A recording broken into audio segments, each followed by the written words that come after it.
sebenarnya apapun itu. Baik, untuk mempersingkat waktu, saya langsung saja mengundang narasumber kita pada pagi hari ini, yaitu Dr. Ahyar Arbar, spesialis penyakit dalam, konsultan ginjal hipertensi. Tepuk tangannya semuanya. Oke. Selamat pagi, Dok. Oke, silakan, Dok. Oke, sudah siap, Dok, untuk pagi ini? Oke, kalau mempersingkat waktu, saya langsung saja silakan kepada Dr. Ahyar untuk mempresentasikan tentang penyakit hipertensi itu sendiri. Terima kasih. Baik.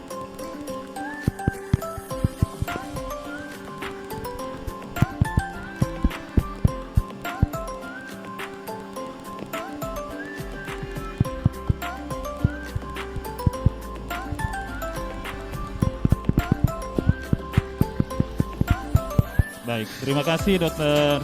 Vina. Assalamualaikum warahmatullahi wabarakatuh. Selamat pagi, salam sehat, salam sejahtera buat pengunjung Rumah Sakit Perguruan Tinggi Negeri Universitas Hasanuddin yang kita banggakan. Sebagaimana sudah disampaikan oleh MC tadi, jadi kebetulan pada hari ini Selasa tanggal 17 Mei setiap tahunnya itu diperingati sebagai Hari Hipertensi Sedunia. Ya. Jadi oleh karena itu setiap tahunnya juga kami dari Perhimpunan Dokter Spesialis Penyakit Dalam khusus pada bagian ginjal dan tekanan darah bekerja sama dengan Rumah Sakit Universitas Hasanuddin memiliki kewajiban untuk memberikan sharing informasi, pengetahuan atau apapun itu kepada pasien pengunjung sekalian mengenai hipertensi, ya. Jadi mudah-mudahan setelah selesainya kegiatan ini, pasien yang memang sudah hipertensi ataupun pengunjung yang tidak hipertensi dan insya Allah tidak hipertensi nantinya bisa dapat lebih memahami tentang hipertensinya, kemudian bisa membantu orang-orang di sekitarnya untuk kemudian tidak menjadi hipertensi, ya. Kenapa kemudian hipertensi itu menjadi sangat penting? Oleh karena banyak sekali kejadian komplikasi yang diawali dengan hipertensi. Jadi, dan kebanyakan itu adalah kondisi yang tidak diketahui sebelumnya, ya.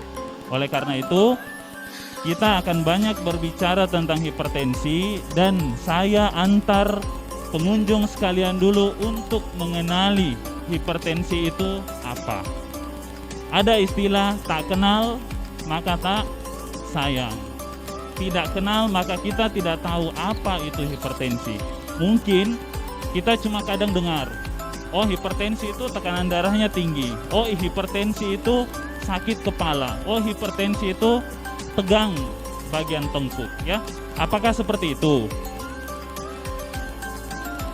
Hipertensi itu masih menjadi bagian 10 penyakit terbanyak di dunia dengan angka kematian yang sangat tinggi. Data terakhir di dunia dari tahun 2020 yang dikumpulkan ini di 2015 itu mengatakan 1,13 miliar 1,13 miliar penduduk dunia itu mengalami hipertensi, ya. 1 dari 4 pria dan 1 dari 5 wanita. Jadi 1 di antara 4 mungkin yang ada di sini pada pria dan wanita itu menderita yang namanya hipertensi, ya. Dan 1 dari 5 yang menderita hipertensi itu tidak terkontrol. Nih, itu yang menjadi masalah kemudian. Dan diperkirakan nanti tahun 2025, ya, kejadian hipertensi itu mencapai 1,56 miliar, terutama di negara-negara yang berkembang seperti di negara kita. Nah, bagaimana dengan peningkatan kejadian itu? Kita lihat dari 1985 sampai 2015 awalnya cuma 594 juta penduduk dunia, itu menjadi 1,13 miliar. Sangat signifikan ya. Dan 9,4 juta kematian per tahunnya itu diakibatkan oleh hipertensi ya. Itu menjadi salah satu alasan kenapa kemudian salah satu mendorong Organisasi Kesehatan Dunia untuk memperingati hipertensi itu, supaya apa? Kita semua bisa mendapatkan informasi yang lebih akurat tentang hipertensi. Nah, bagaimana di Indonesia? Tadi sudah bicara masalah dunia, sekarang kita bicara spesifik di Indonesia. Di Indonesia data 2018 terlihat prevalensi hipertensi pria sama dengan wanita. Di desa, di kota sama insidensinya ya. Itu sekitar 34,1%. Jadi sekitar sepertiganya penduduk Indonesia itu adalah penderita hipertensi ya. Di Sulawesi Selatan seperti apa? Sama datanya. Sekitar 31,7%. Jadi sekitar sepertiganya populasi penduduk Sulawesi Selatan itu adalah penderita hipertensi. Masalahnya dari 31% itu hanya 8% yang terdiagnosis. Hanya 8% yang tahu kalau dirinya itu adalah hipertensi. Dan hanya setengahnya yang kemudian berobat secara rutin ya. Nah, apa alasannya kemudian tidak minum obat rutin? Alasannya banyak sekali, tapi yang paling umum itu ada 3. Yang pertama karena sehat, perasaannya sehat. Jadi perasaannya sehat, tidak ada keluhan apa-apa ya. Jadi saya tekankan bapak-bapak, ibu-ibu, tolong yang namanya hipertensi itu bukan baper, tidak pakai perasaan ya. Tidak dibilang tidak ada apa-apa keluhannya terus merasa bukan penderita hipertensi ya. Kemudian yang kedua apa? Kunjungan ke fasilitas kesehatan yang tidak teratur ya. Ini berbagai macam alasan yang tentunya akan menjadi bahan evaluasi juga untuk masalah tenaga kesehatan. Apa itu? Obatnya cuma dikasih 3 hari dok, misalnya dikasih 10 hari akhirnya bolak-baliknya jadi malas, ujung-ujungnya berhenti minum obat ya. Dan mungkin saja memang ada pada beberapa tempat fasilitas obatnya juga tidak tersedia. Jadi kalau sudah ada obat misalnya dari rumah sakit Unhas, dibalikan ke sana kadang juga tidak ada obatnya. Itu juga salah satu alasan kenapa pasien dengan hipertensi kemudian tidak melanjutkan obatnya ya. Dan perlu bapak-bapak, ibu-ibu ketahui, hipertensi itu menelan biaya pengobatan dari BPJS tahun 2016 sekitar 2,8 triliun. Dan di tahun 2017 dan 2018 mencapai 3 triliun. Artinya apa? Beban juga semakin meningkat dan tentunya yang diobati juga pastinya akan banyak kalau dilihat dari data ini ya. Oke, bapak-bapak, ibu sekalian yang saya hormati. Tadi sudah ada gambaran tentang hipertensi itu seperti apa. Jadi kalau kita bicara tentang hipertensi pastinya di kepala kita cuma satu. Apa itu? Tekanan darah yang di atas normal. Itu saja ya. Jadi kapan dikatakan orang itu hipertensi? Kalau tekanan darahnya di atas level normal. Diukur dengan menggunakan alat. Alatnya bisa yang pakai air raksa yang biasanya dipompa manual. Ada juga yang menggunakan alat elektrik yang pakai baterai atau yang langsung dicolok, itu boleh. Mau diukur di rumah, mau diukur di rumah sakit juga boleh. Patokannya apa? Patokannya kalau tekanan darah sudah di atas 140 yang atasnya dan bawahnya atau penyebutnya di bawah 90. Itu adalah seseorang dengan level tekanan darah yang tinggi. Cuma bagaimana? Apakah satu kali ngukur sudah cukup langsung dibilang hipertensi? Tidak juga ya. Jadi kalau ngukur hipertensi, seseorang ngukur tekanan darah, kemudian kapan disebut sebagai hipertensi?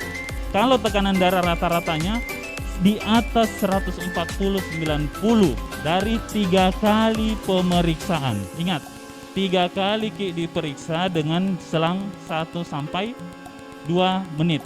per pemeriksaan dan diambil rata-ratanya ya. Kemudian diperiksa dalam keadaan rileks ya. Jangan buru-buru datang dari luar pendaftaran, duduk langsung diukur tensinya. Wajar, tensinya pasti orang naik ya, takut terlambat macam-macam. Kemudian kalau tinggi sekali kadang kita tidak perlu pengukuran berulang. Kapan itu? Kalau didapat tekanan darah di atas 180 yang atasnya, di bawahnya 110. Kalau sudah lebih dari itu umumnya kita tidak memerlukan rata-rata pengukuran tekanan darah berulang sampai 3 kali ya. Itu yang perlu dipahami bersama dulu. Jadi tadi sudah sempat saya katakan, bagaimana kalau misalnya orang yang tidak tahu selama ini kalau dia hipertensi atau memang tidak pernah ngukur tekanan darah. Jadi kalau kita merasa pernah ngukur tekanan darah masih normal, tekanan darahnya pernah diukur masih normal, maka ada baiknya diukur per tahun. Tidak susah, per tahun saja, 1 kali per tahun kalau memang kita merasa pernah tekanan darah diukur dan normal. Tapi kalau tekanan darah pernah diukur dan rata-rata sudah 130 ke atas, maka memang idealnya itu kita harus mengukurnya rata-rata paling lama sekali setahun, kalau bisa 2 kali setahun ya. Tapi kalau sudah punya faktor risiko, maka idealnya periksa tekanan darah sesering mungkin ya, sesering mungkin. Nah, apa itu faktor risikonya? Nah, ada 2. Ada faktor risiko yang tidak bisa diubah. Apa itu? Umur. Kemudian jenis kelamin. Umumnya dulu kita dapatnya katakan pria lebih banyak dibandingkan dengan wanita. Tapi sekarang rata-rata hampir sama. Kemudian kalau ada riwayat genetik, artinya sudah ada di keturunan orang tua yang menderita hipertensi sebelumnya, itu sudah masuk yang namanya faktor risiko. Jadi kalau sudah ada itu, maka ukurlah tekanan darah sesering mungkin. Seperti apa itu dok? Ya mungkin minimal 3 bulan, tidak usah per minggu, 3 bulan, 4 bulan cukup. Itu artinya sesering mungkin ya. Kemudian ada faktor yang lain, faktor risiko lain. Apa itu? Gemuk. Jadi yang merasa gemuk, tolong ukur tekanan darahnya sesering mungkin. Perokok, yang merasa merokok, ukur tekanan darah sesering mungkin ya. Kurang aktivitas fisik, kurang olahraganya ya. Diet tinggi lemak, yang makanannya memang lemak-lemak hampir setiap hari, yang merasa konsumsi garamnya berlebihan, makanannya tidak pernah tidak asin ya. Ada riwayat gangguan kolesterol tinggi, itu sudah wajib. Konsumsi alkohol yang berlebihan, atau pada orang yang memang riwayat dengan kecenderungan kondisi stres tinggi ya. Itu adalah populasi orang yang sebaiknya melakukan monitoring tekanan darah lebih rutin lagi. Mengapa kemudian hipertensi itu menjadi penting ya? Ada beberapa poin yang harus kita amati. Yang pertama, hipertensi itu paling banyak kasusnya kita dapat ya. Kemudian yang kedua, di sini kalau mungkin ada yang sudah periksa tekanan darah tadi di situ, coba perhatikan apakah tekanan darah saya tadi berdasarkan kategori itu sudah masuk level tekanan darah tinggi atau tidak ya. Hipertensi adalah kondisi dengan peresepan obat yang terbanyak. Tadi kita sudah lihat datanya dari BPJS bilang sekitar 3 triliun untuk tahun 2017-2018. Penyebab awal terjadinya penyakit. Jadi kadang kalau ada orang datang dengan kondisi komplikasi, umumnya itu komplikasinya timbul karena hipertensi yang tidak terkontrol ya. Didiagnosis setelah terjadi komplikasi, dan yang jadi sering masalah itu adalah hipertensi itu adalah silent killer ya.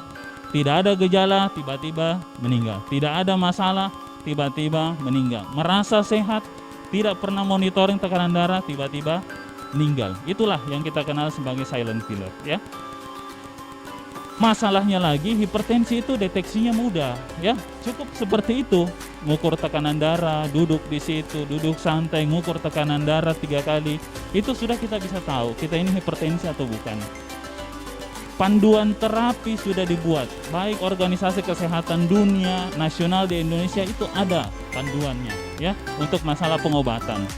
Kemudian dapat dilakukan pencegahan komplikasinya, dan studi menunjukkan bahwa diagnosis dan terapi hipertensi itu umumnya belum optimal ya. Karena apa? Memang karena kebanyakan itu tidak terdiagnosis ya, tidak ditahu masalahnya. Nah, Bapak-bapak, ibu-ibu sekalian, termasuk rekan-rekan dari InstaLife yang bergabung, hipertensi itu penyebabnya ada dua, kita kenal ya. Ada yang kita kenal sebagai hipertensi yang tidak diketahui penyebabnya. Jadi ada juga kondisi kadang kita tidak tahu penyebabnya apa. Dan itu 90% dari semua hipertensi itu tidak diketahui penyebabnya ya. Jadi 90% itu tidak diketahui penyebabnya, cuma bisa dideteksi, bisa diidentifikasi ya. Dan itu kita sebut sebagai hipertensi primer. Nah, ada juga kondisi hipertensi yang diakibatkan oleh kondisi yang lain ya. Jadi ada namanya dia hipertensi, oh ternyata sebelumnya sudah ada masalah di ginjalnya ya. Dia dulu tidak pernah hipertensi dok, ternyata ada masalah di pembuluh darahnya. Dia dulu tidak pernah hipertensi, setelah diketahui ada masalah hormonal, baru tekanan darahnya naik. Hamil, itu juga salah satu penyebab terjadinya hipertensi. Kalau di istilah awamnya orang mengatakan kadang sebagai keracunan kehamilan ya. Itu kita sebut sebagai hipertensi sekunder karena jelas ada penyebabnya. Umumnya kalau kita bisa identifikasi lebih cepat, maka kondisi itu bisa diperbaiki dengan optimal ya. Nah, biasanya untuk evaluasi pada pasien-pasien dengan hipertensi, yang pastinya pertama dulu harus tegak dulu. Oh, ini orang hipertensi. Ya. Kemudian yang kedua, biasanya kami dokter menentukan derajatnya, derajat mana? 1K, 2K. Tujuannya apa? Itu bertujuan untuk panduan terapinya pasien. Mau dengan 1 obat, mau dengan 2 obat, itu tergantung kita sudah masuk di derajat yang berapa. Kemudian pastinya disingkirkan juga kondisi yang lain tadi ya. Kalau yang hamil tidak ditahu riwayat hipertensi sebelumnya, mungkin kita bisa pikirkan dia hipertensi karena hamilnya. Setelah selesai hamilnya, tensinya cenderung akan turun seperti semula ya. Kemudian faktor-faktor risiko yang lain tadi. Jadi orang hipertensi itu tidak cuma melulu berbicara obat. Tidak bisa dokter itu kerja sendiri kasih ke obat, tensi tak turun dengan sendirinya, tidak. Faktor lain terutama modifikasi hidup itu yang menjadi salah satu poin penting ya. Kemudian identifikasi faktor risiko kardiovaskuler, jantung dan pembuluh darah.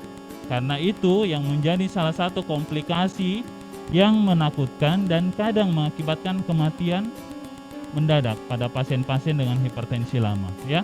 Penyakit penyerta, dan pastinya kalau kita berbicara hipertensi, target kita cuma satu. Apa itu? Melindungi organ-organ yang menjadi target kerusakan tekanan darah tinggi. Apa itu? Otak, nih, jantung, mata, ginjal, dan pembuluh darah. Jadi kalau tekanan darah tidak terkontrol, maka lari-larinya itu ke organ-organ yang saya sebutkan tadi ya. Nah, biasanya bapak-bapak, ibu-ibu kalau datang ke poliklinik, ke rumah sakit atau kemana, dilihat tekanan darah tak tinggi, pastinya itu dokternya bertanya, keluhan tak apa? Rata-rata juga ya 90% mengatakan pada awal itu bilang enggak ada ji dok, enggak ada ji keluhan apa-apa, saya rasa tensinya segitu, enggak ada masalah menurut pasien karena saya tidak ada keluhan apa-apa. Padahal itu adalah kondisi yang justru bisa menjadi bumerang untuk bapak-bapak, ibu-ibu ataupun siapapun itu yang menderita hipertensi karena merasa tidak ada gejala apa-apa ya.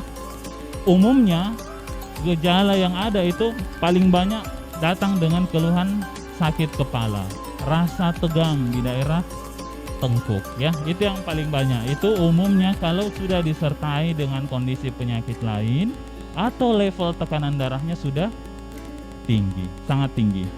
Sulit tidur, gangguan penglihatan, itu semua terkait kalau sudah ada kerusakan di pembuluh darah kecil di organ tubuh bapak-bapak, ibu-ibu sekalian.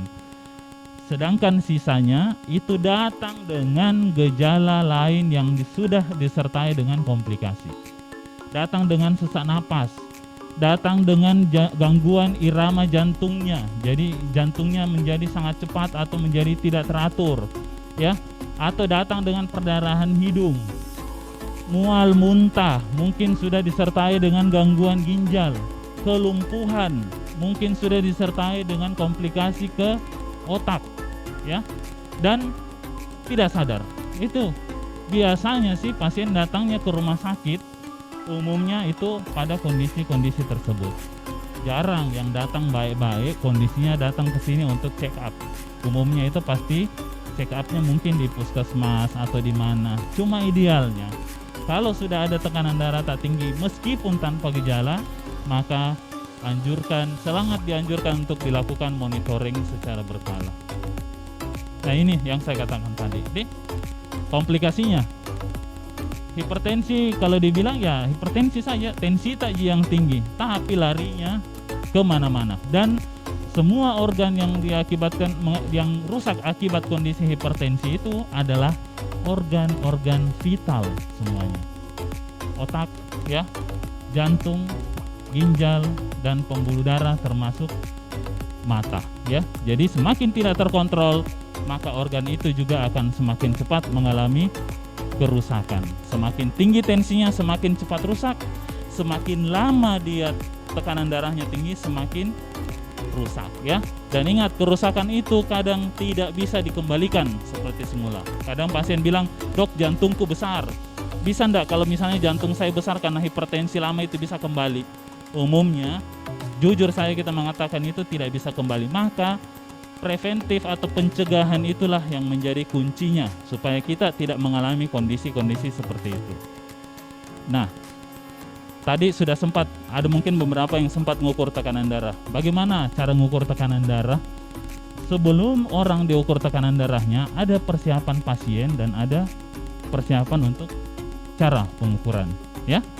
Jadi 1 jam sebelum kita diukur tekanan darah, tidak boleh mengkonsumsi terutama minuman atau obat-obatan yang bisa mempengaruhi tekanan darah. Yang paling sederhana apa? Kopi. Jadi jangan minum kopi, dianjurkan tidak mengkonsumsi kopi paling lama 1 jam sebelum mengukur tekanan darah, ya. Kemudian merokok, sebaiknya tidak merokok 1 jam sebelum pengukuran tekanan darah. Dan tidak mengkonsumsi obat-obatan, paling banyak itu misalnya obat flu. Nah, biasanya kalau flu minum obat, diukur tekanan darahnya kurang dari 1 jam, itu kadang tekanan darahnya tinggi, ya. 30 menit sebelumnya hindari untuk beraktivitas berlebihan. Makanya kenapa kalau kita habis mendaftar di sini, jalan ke poli sana, duduk dulu, ya, sekitar setengah jaman, itu baru kemudian kita mengukur tekanan darah, ya. Dan pada saat kita melakukan pengukuran tekanan darah, maka mengukur tekanan darah dengan metode seperti yang terlihat di gambar. Duduknya santai, ya. Kemudian badannya nyandar di kursi, kakinya rapat, ya. Kemudian lengannya itu harus disangga. Jadi kalau mengukur tekanan darah, lengannya jangan digantung-gantung seperti ini. Harus disangga, harus dalam keadaan rileks. Dan yang paling penting, pada saat kita mengukur tekanan darah, gunakan alat yang sesuai, ya, sesuai dengan ukuran tak. Jangan kalau kita dewasa pakainya manset yang kecil, tekanan darahnya nanti salah datanya, ya. Dan yang paling tidak kalah pentingnya lagi, pada saat diukur tekanan darahnya, jangan cerita. Ya, itu yang banyak, ya. Ukur tekanan darah, cerita terus, mengeluh terus. Jadi pada saat mengukur tekanan darah, diam, ya. Posisinya seperti itu. Nanti kemudian dilakukan pengukuran tekanan darah. Nanti dilihat hasilnya. Kalau ternyata kecenderungan tinggi, maka kita bisa mengulang, atau memang idealnya kita mengulang mengukur tekanan darah itu maksimal 3 kali dengan jarak pengukuran 1 sampai 2 menit. Ya, jadi caranya pasien dipersilakan duduk, ya, duduk dengan tenang. Kemudian pastikan alat yang digunakan juga itu adalah alat yang baik. Kalau menggunakan baterai, pastikan baterainya bagus. Kalau yang menggunakan colokan langsung itu jauh lebih baik idealnya kadang, ya. Kemudian pasien dalam posisi yang rileks seperti tadi, ya, bersandar, kaki nyampai, kemudian badan sandar ke belakang, lengannya digantung, lengannya disandarkan, jangan digantung, ya, supaya tidak memberikan hasil yang salah tentunya, ya. Kemudian mengukur tekanan darah minimal 2 kali, kalau bisa 3 kali dengan jeda 1 sampai 2 menit, ya. Kemudian kadang kita memerlukan pengukuran tekanan darah lengan kiri dan kanan untuk memastikan tidak ada masalah di pembuluh darah, ya. Nah, kalau sudah didapat pasien dengan hipertensi, kadang dokternya periksa secara keseluruhan. Apa itu? Paling umum kita pasti menentukan dulu berat badan, tinggi badannya, untuk lihat ada enggak faktor risiko lainnya, ya. Dilihat di leher, ada enggak kelainan di gondoknya, ya, di jantungnya sudah besar atau tidak, parunya, perutnya, kemudian di kedua tangan dan kaki, ya. Itu adalah penilaian yang rutinnya kita lakukan. Pada umumnya kadang kita cuma mendapatkan tekanan darah tinggi tanpa ada kelainan ini, sehingga kadang kita memerlukan pemeriksaan tambahan. Inilah pemeriksaan tambahan, periksa gula darah, periksa kita punya profil lipid, ya, kolesterol. Kolesterol itu tidak hanya satu. Kadang dokternya minta yang namanya kolesterol yang baik seperti apa, kolesterol jahatnya seperti apa, ya. Fungsi ginjalnya, kencingnya juga diperiksa, ya. Atau mungkin yang namanya rekam jantung untuk melihat ada tidak pembesaran jantung karena proses hipertensi. Jadi kalau biasanya Bapak bilang, saya tidak pernah tahu dok saya hipertensi. Begitu dokternya bikin rekam jantung, dilihat, jantung kirinya sudah besar. Berarti itu kemungkinan besar hipertensinya bukan hal yang baru, tetapi proses yang sudah berjalan lama yang mungkin tidak ada gejala, ya. Nah, ini adalah pemeriksaan penunjang yang lain, ya. Bisa dilakukan rekam jantung, biasa dilakukan pemeriksaan di kencing untuk melihat masalah di ginjal, ya. Jadi kalau misalnya ada pasien hipertensi, diminta dokternya periksa kencing, jangan dipikir itu periksa ada infeksi atau tidak. Enggak. Dokter lebih banyak melihat pemeriksaan di kencing kalau pasien hipertensi untuk melihat ada tidak kecenderungan ada kebocoran di ginjal tak. Dan itu yang paling sederhana, ya. Orang bilang biasanya urin itu adalah jendelanya ginjal biasanya, ya. Nah, kalau sudah tegak orang hipertensi, sudah jelas hipertensi, prinsip yang paling pertama pada pasien dengan hipertensi itu adalah, kalau sudah tegak, ya, artinya dokternya sudah vonis kita hipertensi dengan metode yang tadi 1-2 kali pengukuran, maka prinsip yang paling pertama harus dipahami bahwa kondisi hipertensi itu adalah kondisi yang harus dikontrol, ya. Itu kuncinya, harus dikontrol sesuai dengan temanya kita. Ukur tekanan darah dengan akurat, kontrol dengan baik untuk mencapai kualitas hidup, kunci hidup sehat sepanjang usia, ya. Jadi kuncinya dari hipertensi itu adalah kontrol tekanan darah. Kontrolnya dengan apa? Bisa dengan farmakologi dan non farmakologi, dengan obat dan tanpa obat. 2 poin ini tidak bisa dipisahkan. Jadi bapak-bapak, ibu-ibu yang memang menderita hipertensi, kalau merasa tekanan darahnya tidak terkontrol dengan obat, maka evaluasi juga nanti yang tanpa obatnya, ya. Tujuan dari terapi itu sebenarnya prinsipnya satu. Tekanan darah tak bisa kembali ke level normal sehingga organ-organ vital tadi, otak, mata, jantung, ginjal, dan pembuluh darah itu tidak mengalami kerusakan. Itu saja tujuannya orang diobati dengan hipertensi, ya. Strateginya apa? Kalau kita gemuk, turunkan berat badan, kembalikan berat badan ke level normal, ya. IMT namanya. Biasanya kita hitung berat badan dan tinggi badan tak. Kemudian pengaturan pola makan.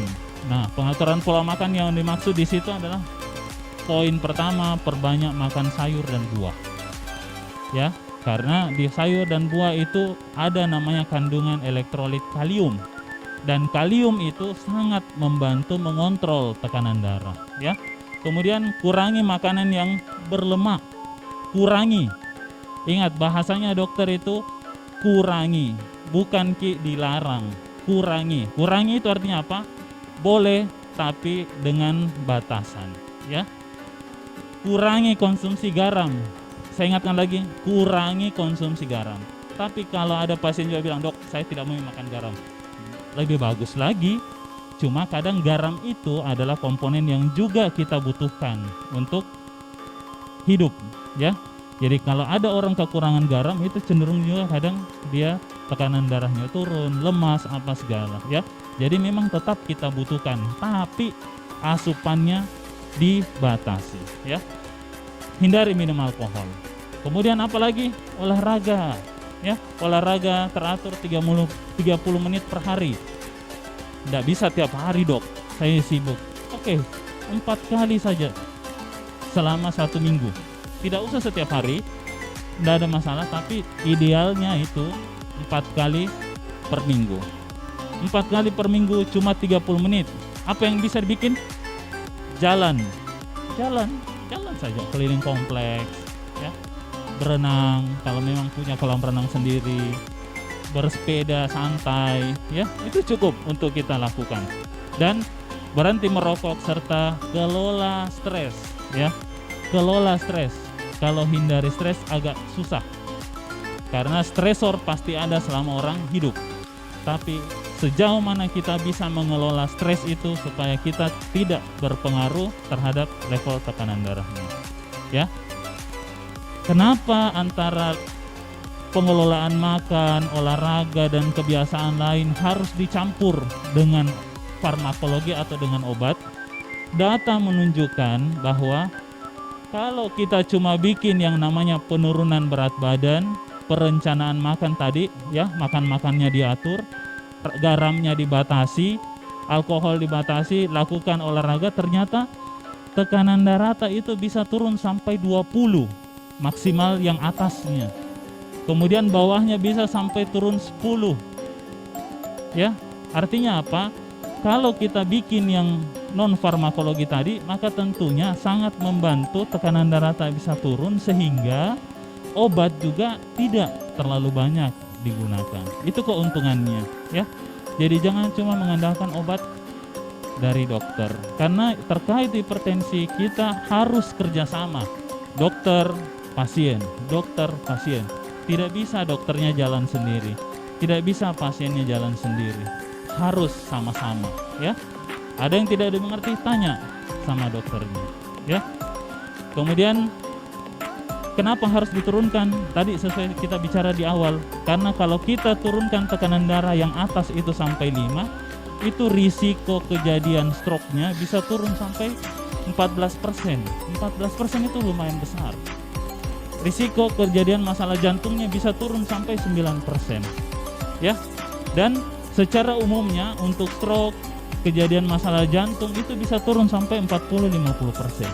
Banyak sekali manfaat yang kita bisa dapat cuma dengan menurunkan tekanan darah, dan memang itu yang menjadi sasaran pada pasien-pasien dengan hipertensi, ya. Nah, obatnya apa? Ya, kalau kita lihat sebelah kanan itu ada sekitar 6 golongan obat yang biasa kita gunakan untuk pasien dengan hipertensi. Ada yang pakainya mungkin cuma 1, ada yang pakainya 2 macam. Kalau pasien-pasien kami itu pasien yang di atas yang sementara cuci darah, itu pasien itu obatnya bisa sampai 4-5 macam. Kenapa? Tekanan darahnya kadang susah sekali terkontrol, ya. Jadi hipertensinya bisa menggunakan 5 macam obat. Kalau orang bertanya, tambah banyak obat, tambah rusak ginjalnya, ya. Sekalian nih saya luruskan, obat tekanan darah tidak ada yang merusak ginjal. Saya luruskan, obat tekanan darah tidak ada yang merusak ginjal. justru tekanan darah yang tinggi sekali itulah yang kemudian merusak ginjal. Jadi obatnya tidak merusak ginjal. Ada fase di mana kalau sudah ada kerusakan ginjal, maka obat itu tentunya kadang kita harus kurangi, ya. Jadi tolong saya luruskan kepada bapak-bapak, ibu-ibu sekalian, obat tekanan darah tidak merusak ginjal. Jadi, yang penting memang bapak ibu itu hipertensi. Itu masalahnya. Kalau tidak hipertensi baru minum obat, ya itu lain masalahnya. Tapi kalau sudah hipertensi jelas, minum obat itu tidak merusak ginjal, ya. Nah, ini satu poin lagi. Coba kita lihat. Pengobatan diberikan seumur hidup. Itu yang susah diterima sama pasien. Makanya kenapa kalau orang hipertensi harus didiagnosis sebaik mungkin. Memang betul hipertensi baru bisa dikasih obat anti hipertensi. Jadi prinsipnya kita sekali merdeka tetap merdeka. Sekali hipertensi tetap hipertensi. Kunci dari hipertensi itu adalah kontrol tekanan darah dengan pengobatan yang teratur untuk mencegah kerusakan pada target organ, ya. Nah, ini kita lihat. Kenapa dokter kalau lihat tekanan darah dia harus lihat levelnya di mana? Karena di mana level tekanan darahnya Bapak berdasarkan grading tadi itu yang menentukan obatnya akan seperti apa. Ya. Makanya kenapa kalau ngukur tekanan darah juga harus dilihat levelnya di mana. Dia masih grade 1 kah? Grade 2 kah? Atau kadang sudah datang dengan hipertensi emergensi, artinya tensinya di atas 180 dengan kerusakan organ biasanya, ya. Nah, itu obatnya lain, ya. Berapa targetnya? Kalau kita lihat pasien di atas 60 tahun, lihat pasien di atas 60 tahun. Yang di atas 60 tahun di sini yang mana? Wih, masih muda semua, ya. Jadi kalau di atas 60 tahun pengobatan kadang kita mulainya lebih lambat. Kenapa? Tadi saya bicara di awal. Faktor risikonya orang hipertensi salah satunya adalah umur. Jadi kalau sudah 60 ke atas, kadang kita pastikan tekanan darahnya. Kalau sudah di atas 150/90, baru kadang kita mulai dengan obat. Targetnya berapa? Di bawah itu saja. Tapi tidak pada pasien yang disertai dengan penyakit jantung, gangguan ginjal, atau memang sudah ada riwayat stroke sebelumnya. Ini artinya 60 tahun yang jalan-jalan sendiri, kemana-mana sendiri tanpa ada masalah lain, ya. Tapi kalau sudah disertai dengan masalah tersebut, maka targetnya itu tetap adalah 140/90. Kalau dia lebih muda bagaimana? Targetnya begitu di atas 140/90 fix hipertensi dengan pengukuran 3 kali tadi, maka kadang kita mulai pengobatan dengan target tekanan darah yang lebih rendah sedikit. Ya, kenapa harus lebih rendah? Karena dia masih muda, sehingga diharapkan kerusakan organnya itu tidak berlangsung cepat.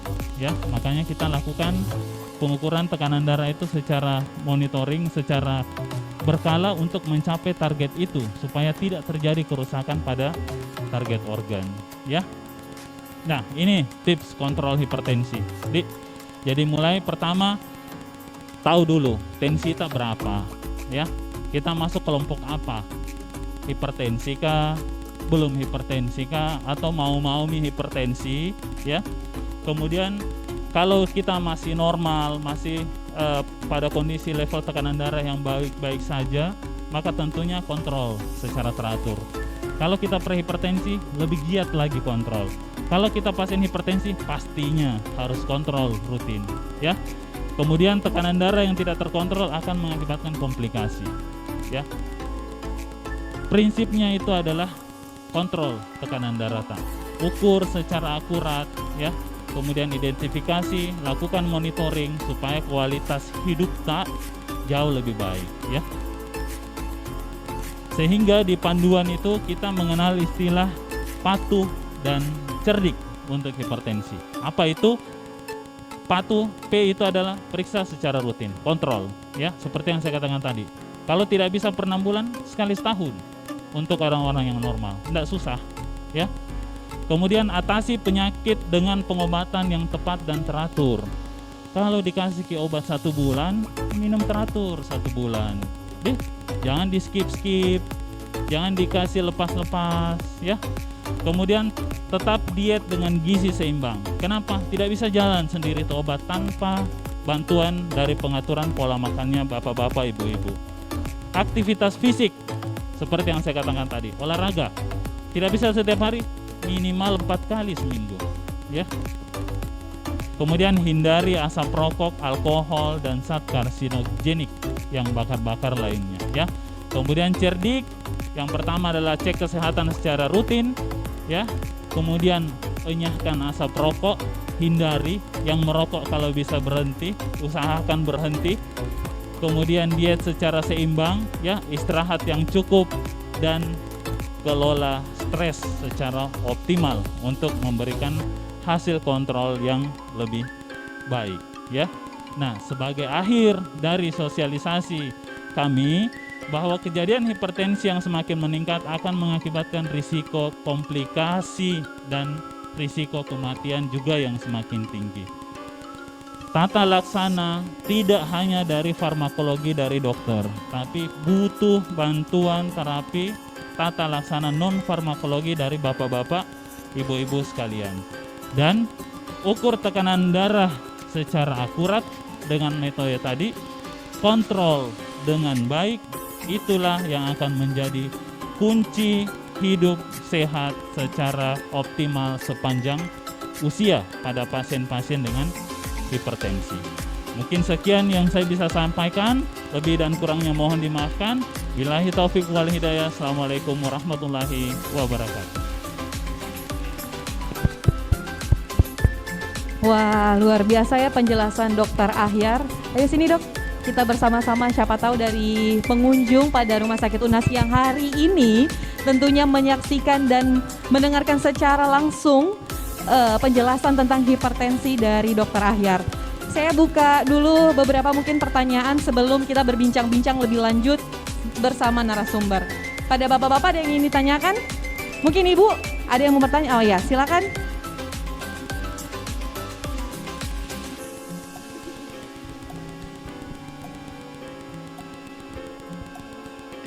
Terima kasih banyak.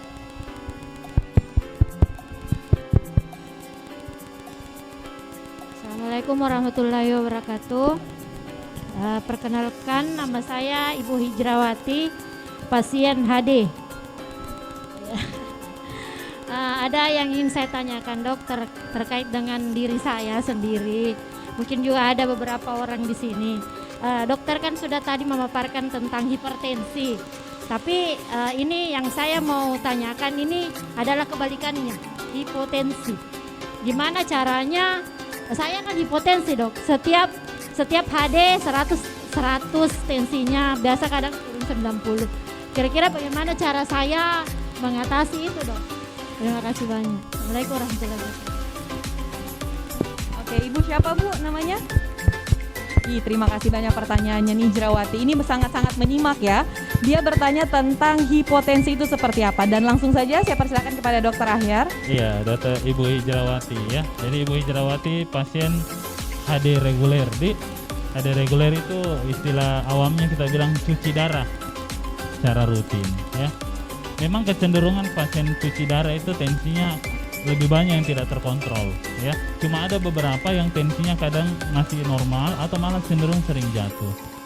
Itu kecenderungan kadang yang pertama dikaitkan dengan proses pada saat kita cuci darah ya. Proses cuci darah itu memang prinsipnya pasti menarik cairan. Jadi kalau cairan itu ditarik, maka otomatis itu isi di tubuhnya ibu cairannya kurang. Jadi kalau kurang itu tekanan darah memang bisa drop. Jadi tergantung nanti berapa banyak tarikan pada saat kita cuci darah, itu disesuaikan terutama sama peningkatan atau perubahan berat badannya ibu. Ya, mungkin yang lain agak abu-abu, ibu yang lebih banyak mengerti karena ibu menjalani sehari-harinya. Iya, artinya komplikasi dari hipertensi sendiri itu ya dok ya. Kadang kita mendapatkan kondisi gangguan ginjal itu sebenarnya adalah bagian dari keadaan hipertensi yang sudah lama yang kemudian merusak ginjal. Tapi bisa dibalik. Ada orang yang memang dulu kadang tensinya masih bagus saja, tetapi begitu mengalami gangguan ginjal, tekanan darahnya cenderung naik terus. Jadi dua hal itu sebenarnya adalah bolak-balik. Nah, khusus pada ibu ini, kecenderungan tekanan darahnya malah cenderung turun sekali. Ya, sampai 100 apa. Poin yang kedua mungkin adalah asupan. Iya, kadang yang pasien begini karena takut sekali nih tekanan darahnya tinggi, kemudian cairannya juga dibatasi sehingga garam-garamnya juga boleh dibilang tidak ada, kosong kadang, atau mungkin masih ada. Ya, jadi kadang kalau seperti itu memang asupan garamnya itu kadang pada kondisi tertentu kita bisa menyesuaikan. Asupan itu yang menjadi salah satu poin untuk ibu juga, supaya bagaimana kita mempertahankan volume cairan secara keseluruhan, supaya pada saat kita dilakukan proses cuci darah itu tidak cenderung turun sekali. Ya, jadi nanti mungkin dievaluasi saja secara berkala, kita punya peresepan, terutama pada saat HD. Nanti mungkin bisa saya pastikan pada saat kita menjalani cuci darah. Kapan lagi rencana cuci darahnya? Besok pagi atau siang? Pagi, oke. Nanti saya lihat langsung besok di mesin HD-nya di atas. Ya. Oke, jadi oke Pak. Banyak sekali nih pertanyaannya dok ya. Belum kita buka open Q&A, langsung ada yang bertanya. Silakan Pak, di sini kita maju dulu sambil tanya-tanya namanya. Karena Bapak kayaknya dari tadi sangat semangat ya untuk melihat dan mendengarkan. Namanya siapa Pak? Asgaf. Pak Asgaf. Oke, silakan pertanyaannya Pak. Makasih dok. Assalamualaikum warahmatullahi wabarakatuh. Nama saya Pak Asgaf, umur saya 47 tahun.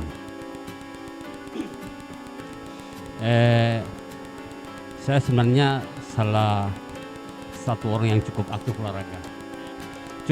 olahraga lah. Tetapi 2 tahun yang lalu saya pernah mengalami tiba-tiba naik tensi sampai 180.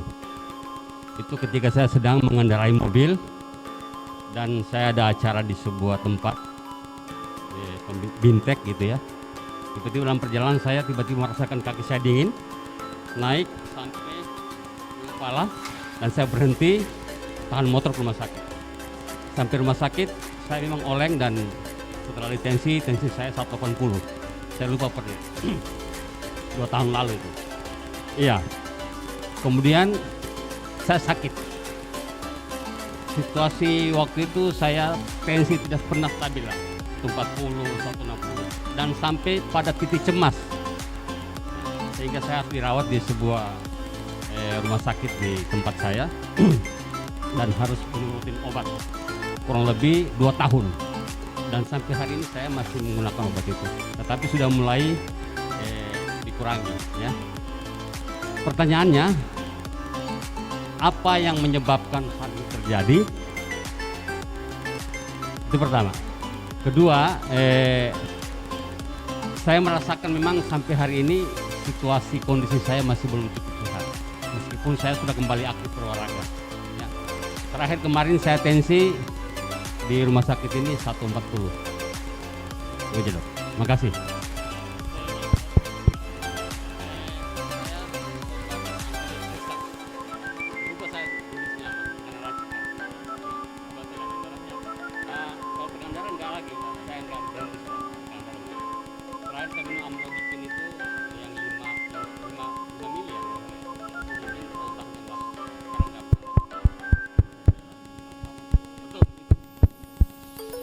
Iya, Baik, terima kasih pertanyaannya Pak Asgar. Oke, silakan kepada narasumber untuk menjawab. Iya, Pak Asgar ini ceritanya satu momen tiba-tiba tekanan darahnya naik secara tiba-tiba. Ya, kalau kita mendapati satu momen dengan tekanan darah tiba-tiba naik, terutama di atas 180, Pak Asgar, itu yang kita kenal sebagai kondisi hipertensi emergensi. Ya, hipertensi emergensi. Hipertensi emergensi ya, kalau disertai dengan kerusakan target organ yang tiba-tiba ya. Kalau dia tanpa ada kerusakan target organ yang tiba-tiba, tensinya saja yang tinggi, itu umumnya kita kenal dengan istilah urgensi. Jadi ada 2. Ada satu yang emergensi, ada yang urgensi. Kondisi hipertensi emergensi ataupun urgensi itu bisa terjadi secara tiba-tiba. Ya, umumnya memang terjadi secara tiba-tiba, namun pencetusnya itu tidak diketahui. Ya. Dan bisa terjadi pada orang yang tidak ada riwayat tekanan darah tinggi sebelumnya. Tapi umumnya terjadi pada orang yang memang sudah ada riwayat tekanan darah tinggi sebelumnya, ya. Jadi seperti yang saya jelaskan tadi, Pak Kat, memang 90% itu kita tidak tahu penyebabnya apa, ya. Karena saking banyaknya jalur yang bisa mengakibatkan peningkatan tekanan darah tiba-tiba, itu kadang kita tidak bisa identifikasi secara pasti. Cuma mekanismenya kadang kita tahu, tapi penyebab pastinya itu yang belum kita memang tidak bisa dipastikan secara teori, ya. Jadi ada kondisi pada populasi tertentu, terutama pada usia lanjut, usia di atas 40 tahun, 45 tahun ke atas, maka risiko kejadian termasuk yang dialami oleh Bapak ini adalah kondisi yang mungkin saja bisa kita dapatkan, ya. Jadi memang kalau yang itu tidak diketahui penyebab masalah, tiba-tiba bisa terjadi pada orang yang tidak ada sama sekali riwayat tekanan darah tinggi sebelumnya. Tapi umumnya kebanyakan itu kita dapatkan pada orang yang sudah ada riwayat tekanan darah tinggi sebelumnya. Risikonya ke kejadian target organ, kelumpuhan, apa segala itu bisa terjadi secara tiba-tiba. Analoginya sama seperti listrik. Kalau listrik baru kita naikkan, disitulah tekanan darah yang paling tinggi. Nah, kejadian seperti itu sama seperti yang dialami oleh Pasga. Tiba-tiba tekanan darah yang sangat tinggi itu yang kemudian mengakibatkan otaknya, jantungnya, dan organ-organ lainnya Pasga itu tiba-tiba kaget juga. Loh, tekanan darah kok tekanan langsung tinggi sekali. Sehingga otomatis kadang organ-organ itu tiba-tiba menyerupai kalau kita lihat di listrik, komponen kelistrikan itu seperti korsleting. Ya. Nanti di restart kembali, ada yang bisa kembali secara normal, alhamdulillah kalau bisa kembali seperti itu. Ada juga yang kadang tidak bisa kembali hasilnya, ya. Kurang lebih seperti itu. Ya. Cuma etiologinya, penyebabnya memang kita nggak tahu. Ya. Oke. Iya.